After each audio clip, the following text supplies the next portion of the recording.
ધોરણ 10 પછી શું કરવું જોઈએ એના માટે હર કોઈ વિદ્યાર્થીના માઇન્ડમાં અનેક પ્રશ્નો છે. કારણ કે ધોરણ 10 પછી અનેક પ્રકારના કોર્સ અવેલેબલ છે, જેથી વિદ્યાર્થી કે વાલી ખુદ ગૂંચવાઈ જાય છે કે એમને કયા પ્રકારના કોર્સમાં અથવા તો શેમાં એડમિશન લેવું જોઈએ, જેથી એ પોતાના બાળકનું કેરિયર નિશ્ચિત કરી શકે. તો જોઈએ ધોરણ 10 પછી શું, એ ટાઇટલ સાથે આપણે આજે આગળ વધીએ.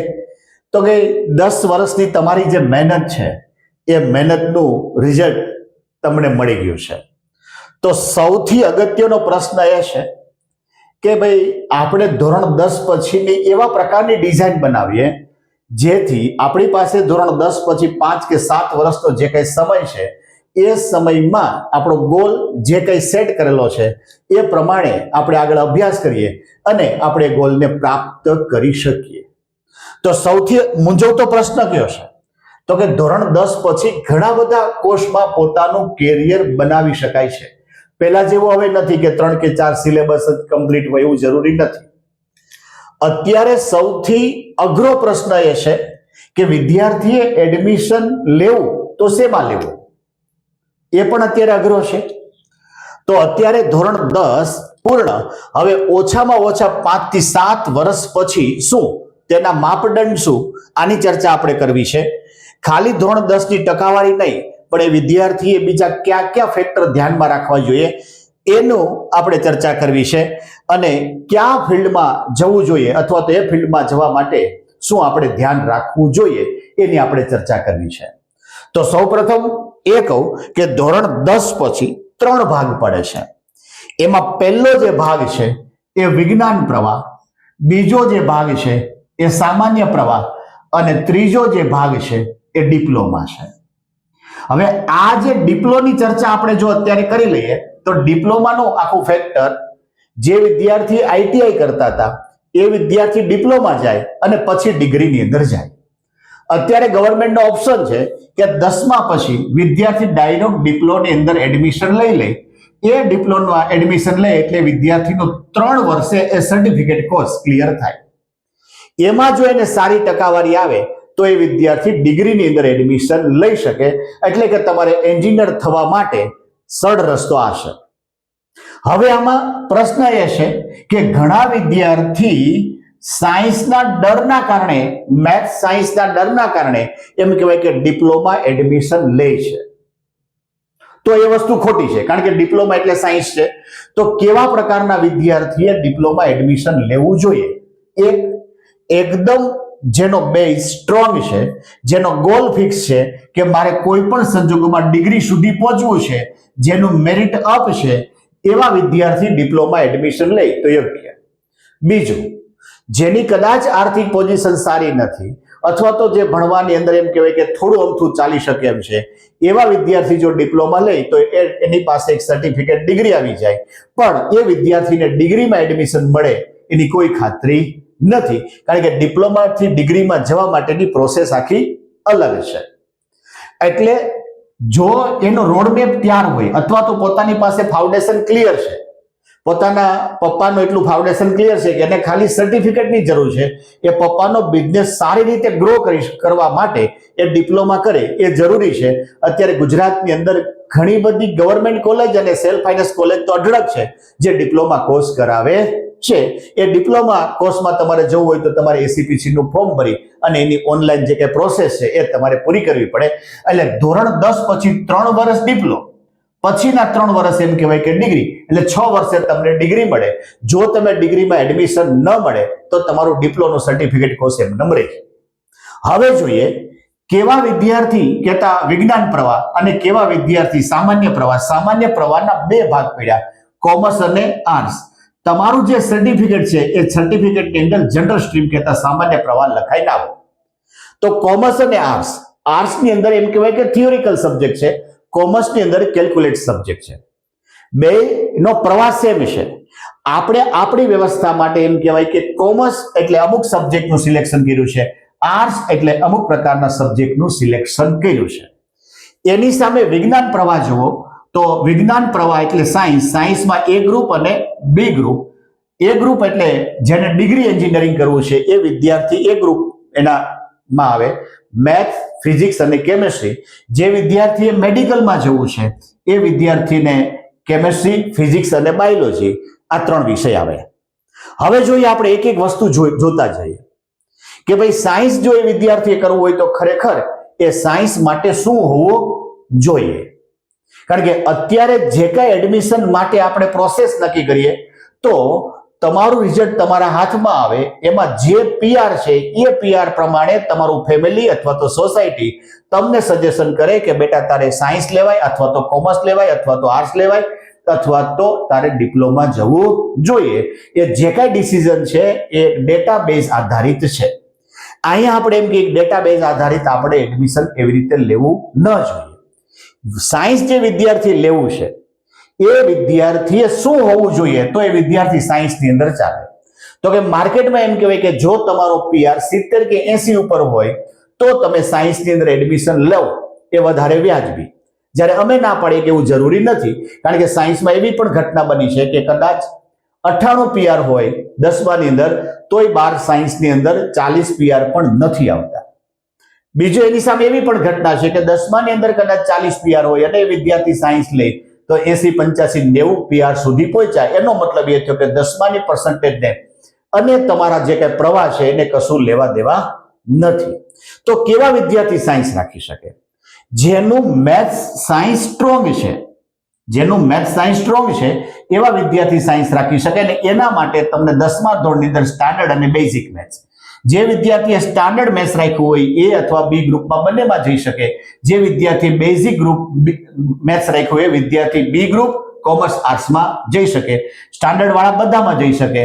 આ બેઝિક વાળા એ ગ્રુપની અંદર ન આવી શકે, અથવા તેને આવવું હોય જો ગવર્મેન્ટ છૂટછાટ આપે તો આવી શકે, અધરવાઇઝ એને જુલાઈની અંદર સ્ટાન્ડર્ડની એક્ઝામ પાસ કરવી પડે. હવે મારે સાયન્સ લેવું છે તો એ વિદ્યાર્થીમાં ખરેખર શું હોવું જોઈએ? પહેલું, એ વિદ્યાર્થી નો જે કન્ટેન્ટ છે એને સમજવા માટેની જે કઈ ટ્રીક છે એ એનામાં હોવી જોઈએ. આના માટે એ વિદ્યાર્થીને મેક્સિમમ ક્વેશ્ચન થવા જોઈએ. ગમે તે ટોપિક ચાલે છે એ ટોપિકમાં એને ક્વેશ્ચન થશે તો એ ટોપિકનો કન્ટેન્ટ એ મૂળ સુધી જશે, એટલે એ વિદ્યાર્થી એમ કહેવાય કે એ સાયન્સમાં ચાલે.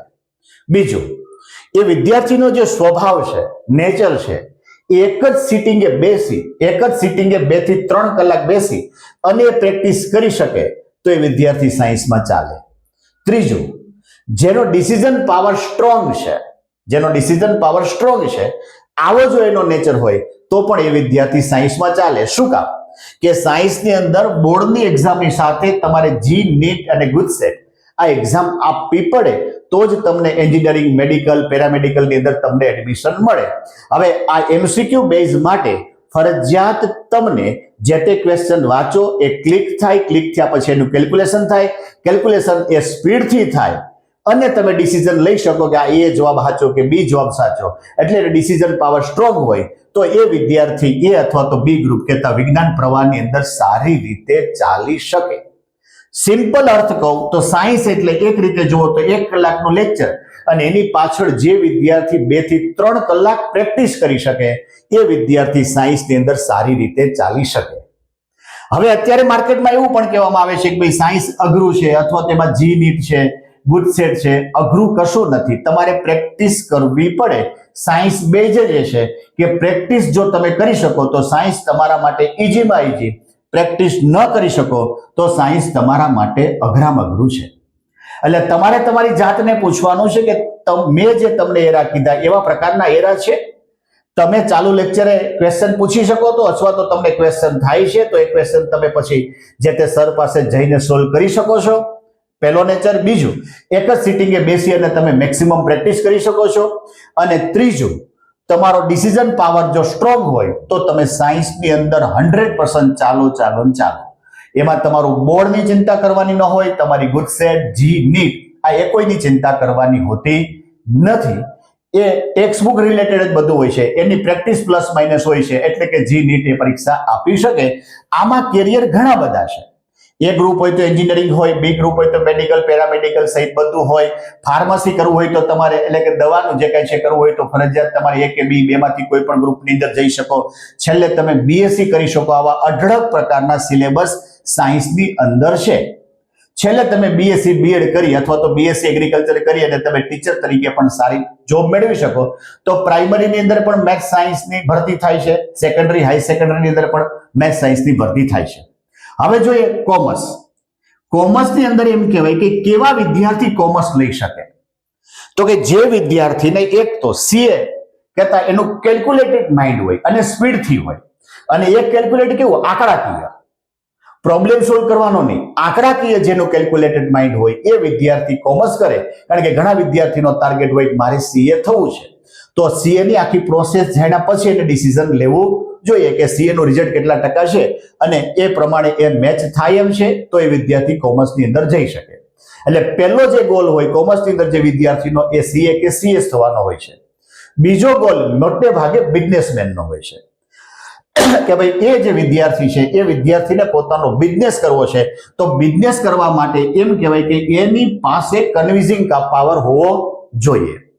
જે વિદ્યાર્થીમાં કન્વિન્સિંગ પાવર હોય, જે વિદ્યાર્થીનું કેલ્ક્યુલેટ માઇન્ડ હોય, જે વિદ્યાર્થી એમ કહેવાય કે માર્કેટની અવેરનેસ હોય, વસ્તુ ઓળખી શકતા હોય, આવો જેનો નેચર હોય એ વિદ્યાર્થી કોમર્સની અંદર જાય તો સારામાં સારું આઉટપુટ આપી શકે. કોમર્સની અંદર જુઓ તો એમ કહેવાય કે સીએ, સીએસ, બીબીએ, બીકોમ, બરાબર છે, આ બધા પ્રકારના ક્ષેત્ર છે. આર્ટ્સની અંદર કેવા વિદ્યાર્થી જઈ શકે, આર્ટ્સની અંદર કેવા પ્રકારના વિદ્યાર્થી જઈ શકે, તો કે પહેલું જ આર્ટ્સ એટલે ટોટલ થિયોરિકલ થયું. ટોટલ થિયોરિકલ થયું તો કે બાય નેચર કોઈ વિદ્યાર્થી ગોખણપટ્ટી વાળો છે અને એ વિદ્યાર્થી એમ કહેવાય કે આર્ટ્સની અંદર જાય તો એ સારામાં સારું કેરિયર બનાવી શકે. બીજું, કોઈ વિદ્યાર્થીએ વાંચનની વધારે રસ છે, જે પોતાના અભ્યાસ સિવાયના ઘણા બધા પુસ્તકો વાંચે છે, એમાં રુચિ છે વાંચનની. કોઈ વિદ્યાર્થીને લેખનની રુચિ છે.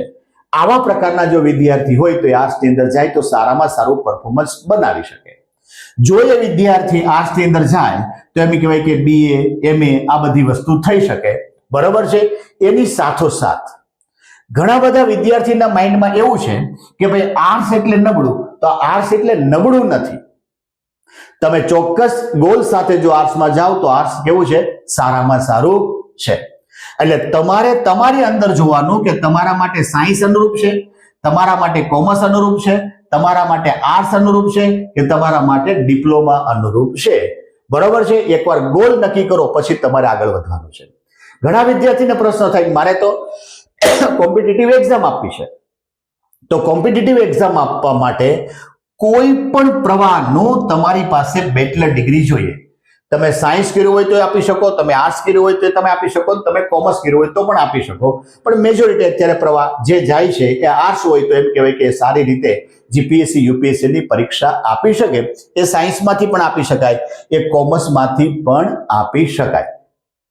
જે વિદ્યાર્થીનું બેકગ્રાઉન્ડ એટલે ફેમિલી બેકગ્રાઉન્ડ સ્ટ્રોંગ ન હોય અને એને એમ જ છે કે ભાઈ મારે ગવર્મેન્ટ જોબ જ કરવી છે, એવી જો કોઈ પ્રકારની ડિઝાઇન તમારે બનાવી હોય તો અમારી દ્રષ્ટિએ તમે સાયન્સ લ્યો અથવા તો આર્ટ્સ લ્યો, એ બેસ્ટ છે.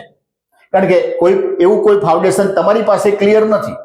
તો અત્યારથી જો તમે ગવર્મેન્ટ જોબ નો તમે ટાર્ગેટ લીધો હોય તો તમે અત્યારથી એ રીતે પ્રિપેરેશન કરો કે એક તો તમારા માર્ક્સ અપ જાય અને જે કાંઈ એ એક્ઝામ છે એ સારી રીતે ક્લિયર કરી શકાય. તો એના માટે બે જ ઓપ્શન છે, કાં તમે વિજ્ઞાન પ્રવાહ લ્યો ને કાં તમે સામાન્ય પ્રવાહમાં આર્ટ્સ લ્યો. બાકી એજ્યુકેશન માટે એમ કહેવાય કે બધાની અંદર પીએચડી સુધી તમે જઈ શકો છો. અહીંયા સાયન્સની અંદર કદાચ તમને એમબીબીએસ નો એ બધાનો ડર હોય તો તમને એવું લાગે કે તમે નીટ જો ક્રેક કરી શકો તો ફરજિયાત તમે એમબીબીએસ ની અંદર જઈ શકો, અધરવાઇઝ ન જવું હોય તો કોઈ પ્રોબ્લેમ હોતો નથી.